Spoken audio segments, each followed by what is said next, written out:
ले तू करबू इजहार हूँ हम सुने खाती बानी बेकरार हो। बोला कहिया ले तू करबू इजहार हूँ हम सुने खाती बानी बेकरार हो।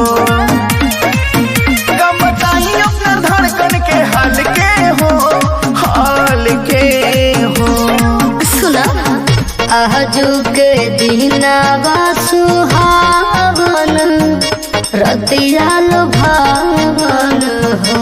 एरा जाऊ दिलतानी दिलवा निकाल के दिल में रखी हो संभाल के हो। एरा जाऊ दिलतानी दिलवा निकाल के दिल में रखी हो संभाल के हो।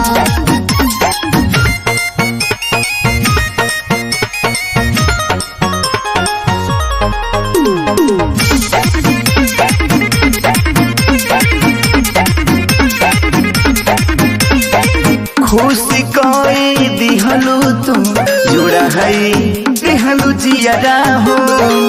अब न दूरे रहल जाता रहब तोहरा नियरा हो।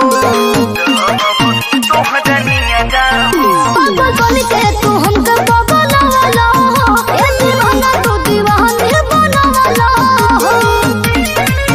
सारा सपना रखब हम पाल के हो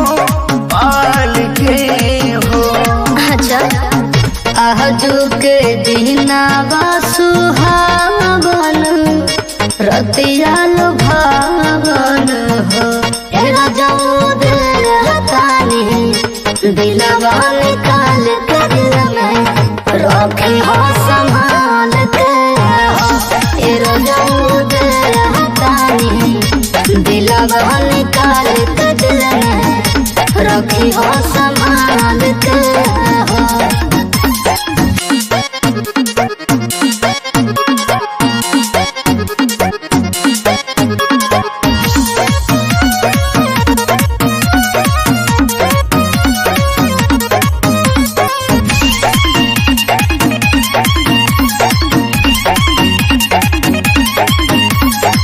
चांद बन के चमकत रही हो दिल के आसमानवा में। फूल बन के महकत रही हो प्यार के भावनवा में। प्यार के भावनवा में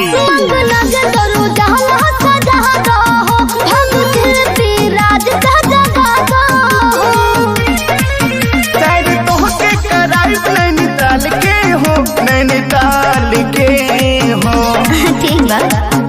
आजू के दिनावा सुहावन रतिया लुभावन हो।